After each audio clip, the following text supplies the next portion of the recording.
तो जैसा कि हमने पिछले एपिसोड में देखा कि हमारे हीरो ने टावर ऑफ ट्रायल्स के जब 50 फ्लोर को कंप्लीट किया था, तो इस चीज़ की वजह से गेम के अंदर एक बहुत बड़ी अपडेट आई और टावर ऑफ ट्रायल्स अर्थ के ऊपर अचानक से अपीयर हो गया। और टावर ऑफ ट्रायल्स ने अर्थ के तमाम लोगों को ये मिशन दिया कि उन्हें टावर ऑफ ट्रायल्स के हर लेवल को 90 डेज़ के अंदर कंप्लीट करना होगा, और अगर वो इस चीज़ में फेल होते हैं अर्थ को डिस्ट्रॉय कर दिया जाएगा और अर्थ पर जितने भी पीपल्स हैं उन सबको मार दिया जाएगा। लेकिन जो हमारा हीरो है वो किसी भी तरह से अर्थ को प्रोटेक्ट करना चाहता है और वो सब लोगों को बचाना चाहता है, और इस चीज़ के लिए उसे चाहिए पावर और टैलेंट। अब आगे दोस्तों, एपिसोड की स्टार्टिंग में हम देखते हैं सिस्टम की तरफ से किंग को नोटिफिकेशन आता है कि सर आपकी वीडियो को 10 मिनट्स के बाद यूट्यूब के ऊपर अपलोड कर दिया जाएगा। उसके बाद हमें 1 घंटे बाद का सीन दिखाया जाता है और हम देखते हैं कि किंग की जो वीडियो होती है वो बहुत ही ज़्यादा वायरल हो गई होती है और उसके ऊपर मिलियंस में व्यूज़ आ रहे होते हैं, और लोग यही बात कह रहे होते हैं कि क्या ये सच में रियल है या फिर इस बंदे ने इस गेम को हैक कर लिया है। क्या सच में उस डीमन ट्री को मारा भी जा सकता था? मैंने तो कभी ऐसा सोचा ही नहीं था। और हम देखते हैं कि इसी तरह के बहुत ही ज़्यादा मैसेजेस आ रहे होते हैं।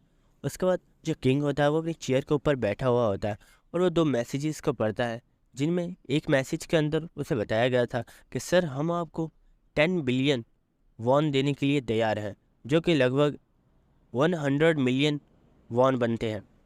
बस आपको हमारे लिए काम करना होगा।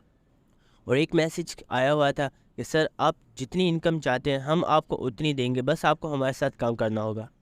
किंग हमें बताता है कि अब से कुछ टाइम पहले जब मेरे पास बिल्कुल भी पैसा नहीं था, जब मुझे लाइव स्ट्रीम करने के लिए भी बहुत ज़्यादा पैसे बचाने पड़ते थे ताकि मैं थोड़ी फूड ख़रीद सकूं, उस वक्त अगर मुझे कोई ऐसी ऑफ़र आई होती या फिर मुझे कोई नॉर्मल सी ऑफ़र आई होती जिसमें मुझे तकरीबन 10,000 वॉन दिए जा रहे होते, तो शायद मैं उसे तब भी ज्वाइन कर लेता। लेकिन क्योंकि अब वक्त बदल चुका है, मैं वो वाला किंग नहीं हूँ जो जो सिर्फ एक मामूली सी गेम खेलता था और लाइव स्ट्रीम करता था। अब मैं एक पावरफुल पर्सन बन चुका हूँ। इसीलिए अब चाहे ये 10,000 हो या 10 बिलियन हो, मुझे इससे फ़र्क नहीं पड़ता, क्योंकि सबसे पावरफुल चीज़ जो मेरे पास है वो है मेरी नॉलेज, और मैं अपनी नॉलेज को किसी के साथ भी शेयर नहीं करने वाला। उसके बाद किंग हमें बताता है जब टावर ऑफ ट्रायल्स इस अर्थ के ऊपर अपीयर हुआ तो उसने अपनी माना को एनर्जी की फॉर्म में बहुत ही ज़्यादा हाई क्वालिटी में रिलीज़ किया था, जिसकी वजह से कुछ ख़ास जगहों पर जैसा कि म्यूज़ियम वगैरह उनके अंदर जो नॉर्मल आर्टिफैक्ट्स थे वो हाई क्वालिटी वाले होली वेपन्स में चेंज हो गए। और इस बात के बारे में सब लोग जानते हैं, और मुझे उम्मीद है कि मुझे भी म्यूज़ियम के अंदर से कोई बहुत ही ज़्यादा पावरफुल वेपन मिल सकता है। इसलिए मुझे अभी चलना चाहिए और अपने लिए किसी वेपन की तलाश करनी चाहिए। उसके बाद हमें नेक्स्ट सीन दिखाया जाता है कि जो किंग होता है वो एक बहुत ही बड़े म्यूज़ियम के बाहर आ गया होता है और वो हमें बताता है ये कोरिया का सबसे बड़ा म्यूज़ियम है, और जहाँ तक मुझे मालूम है इसके अंदर एक बहुत ही ज़्यादा मुझे पावरफुल आर्टिफैक्ट मिल सकता है, जो कि और कुछ नहीं बल्कि कोरिया का मैप है। लेकिन क्योंकि अब वो एक आर्टिफैक्ट में चेंज हो चुका है, इसलिए अब हम उस आर्टिफैक्ट के ज़रिए टावर ऑफ ट्रायल्स के पहले 10 लेवल्स के बारे में जान सकते हैं, और हम ये भी पता कर सकते हैं कि कोरिया के अंदर कहाँ पर डंजन्स हैं और हमें कहाँ पर आर्टिफैक्ट मिल सकते हैं। उसके बाद हम देखते हैं कि जो किंग होता है वो उस म्यूज़ियम के अंदर आ गया होता है और वो कहता है क्या यहाँ पर कोई भी नहीं है, और जब थोड़ी और आगे आता है तो वो देखता है उसके सामने ही एक डेड बॉडी पड़ी हुई होती है, जो कि बिल्कुल जली हुई होती है। ऐसा लग रहा था जैसा कि उसे किसी अवेकर ने किल किया है, और वो भी अपनी पावर्स को यूज़ करते हुए। उसके बाद किम सोचता है मुझे लगता है यहाँ पर जो वो आर्टिफैक्ट रखा हुआ उसके बारे में सब लोगों को पता चल चुका है। मुझे नहीं लगता कि मुझे उसे लेने में इतनी ज़्यादा आसानी होने वाली है। उसके बाद किंग बोलता है चाहे कुछ भी हो लेकिन मुझे वो आर्टिफैक्ट चाहिए, क्योंकि वो मुझे अगले फ्लोर्स को कंप्लीट करने में बहुत ही ज़्यादा हेल्प कर सकता है। उसके बाद हम नेक्स्ट सीन देखते हैं कि बहुत सारे लोग जो तोड़ फोड़ कर रहे होते हैं और जितने भी आर्टिफैक्ट मिल रहे होते हैं उन सबको वो हासिल कर रहे होते हैं, और कुछ लोग तो एक दूसरे को ही मारे जा रहे होते हैं।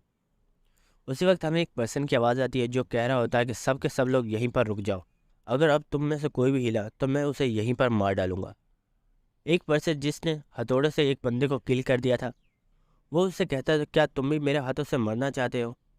क्या तुम्हें नज़र नहीं आ रहा कि मेरे हाथ में हथियार है और तुम सिर्फ अपने मुंह से बकवास कर रहे हो। चुप करके यहाँ पर बैठ जाओ या फिर यहाँ से चले जाओ, वरना तुम भी मेरे हाथों से मारे जाओगे। ये सुनकर उस पर्सन को बहुत ज़्यादा गुस्सा आ जाता है और वो कहता है कि तुम इतनी आसानी से मानने वाले नहीं हो। मुझे लगता है मुझे तुम्हें दिखाना ही चाहिए कि आखिर मैं क्या चीज़ हूँ। और वो जो उस बॉडी शेप होती है वो उसे चेंज कर लेता है और हम देखते हैं कि उसकी जो आर्म्स होते हैं वो बिल्कुल लोहे के बन गए होते हैं और वो बहुत ज़्यादा पावरफुल हो गया होता है। उसे देखकर लोग कहते हैं कि ये अवेकनर बन चुका है और इसके पास अब अवेकनर्स की पावर है, इससे लड़ना इतना भी आसान नहीं होने वाला और ये हमें बहुत आराम से किल कर सकता है। उसी वक्त हमें पीछे से एक बूढ़े पर्सन की आवाज़ आती है जो बोलता है कि तुम लोग आजकल की जनरेशन कुछ ज़्यादा ही बदतमीज़ हो गई है। तुम लोगों को नहीं लगता कि तुम्हें आराम से चलना चाहिए और अगर तुम्हें जो मिल रहा है तुम्हें वो ले लेना चाहिए? आखिर तुम आपस में झगड़ा क्यों कर रहे हो? वो गुस्से वाला पर्सन उस बूढ़े से कहता है, ओए बूढ़े, क्या तू मेरे हाथों से सबसे पहले मरना चाहता है जो मेरे सामने आ रहा है? मैं तेरी गर्दन बिल्कुल एक मुर्गी की तरह मरोड़ के रख दूंगा और तुझे यहीं पर मार डालूंगा। तेरे लिए अच्छा होगा यहाँ से दफ़ा हो जा। बूढ़ा पर्सन कहता है, मुझे तो लगा था तुम एक शायद अच्छे पर्सन हो, लेकिन तुम तो बहुत ही ज़्यादा घटिया इंसान हो। मुझे लगता है कि मुझे सबसे पहले तुम्हें ही सबक सिखाना होगा। और हम देखते हैं कि उसने अपनी उंगली के ऊपर अपनी मैजिक को वेट कर लिया होता है और वो उस मैजिक को उस पर्सन की तरफ फेंकता है। ये देखकर वो पर्सन बहुत ज़्यादा हैरान हो गया होता है, लेकिन उसे कुछ भी समझ नहीं आती और हम देखते हैं कि उस पर्सन की पूरी बॉडी में आग लग गई होती है और वो वहीं पर जलकर मर जाता है। उस वक्त उसके पीछे एक लड़की की आवाज़ आती है और वो कहती है कि मिस्टर ली, मुझे लगता है कि आपको ज्वाइन करने का फ़ैसला मेरा इतना भी ज़्यादा गलत नहीं था। मैंने अच्छा ही किया जो आपको ज्वाइन कर लिया। वो बूढ़ा पर्सन उससे बोलता है, मैं इस बिल्डिंग के नेक्स्ट फ्लोर पर जा रहा हूँ क्योंकि मुझे वो आर्टिफैक्ट चाहिए। मैं चाहता हूँ कि यहाँ के मसले को तुम सॉल्व करो। वो कहती है, जी आप फिक्र मत कीजिए, यहाँ पर जो कुछ भी है उसे मैं संभाल लूँगी। वो जो लड़की होती है वो उन सबसे बोलती है कि मैं चाहती हूँ कि आप लोग कोई भी यहाँ से आगे ना जाए। अगर आप लोग आगे जाएंगे तो मैं आप लोगों को यहीं पर मार डालूंगी। वो लोग कहते हैं कि आखिर अब ये लड़की क्या कर सकती है? मुझे तो नहीं लगता कि ये कुछ कर भी पाएगी। हम देखते हैं कि वो लड़की अपने बैग से एक स्टैचू निकालती है और उसे वहीं पर ज़मीन पर रख देती है और वो स्टैचू अपने आप को एक बहुत ही बड़ी मूर्ति में चेंज कर लेता है जो कि दिखने में बहुत ही ज़्यादा पावरफुल लग रहा था। और वो सब लोगों से बोलता है, अगर तुम लोगों ने मैडम की बात को फॉलो नहीं किया तो मैं तुम लोगों को यहीं पर मार डालूंगा।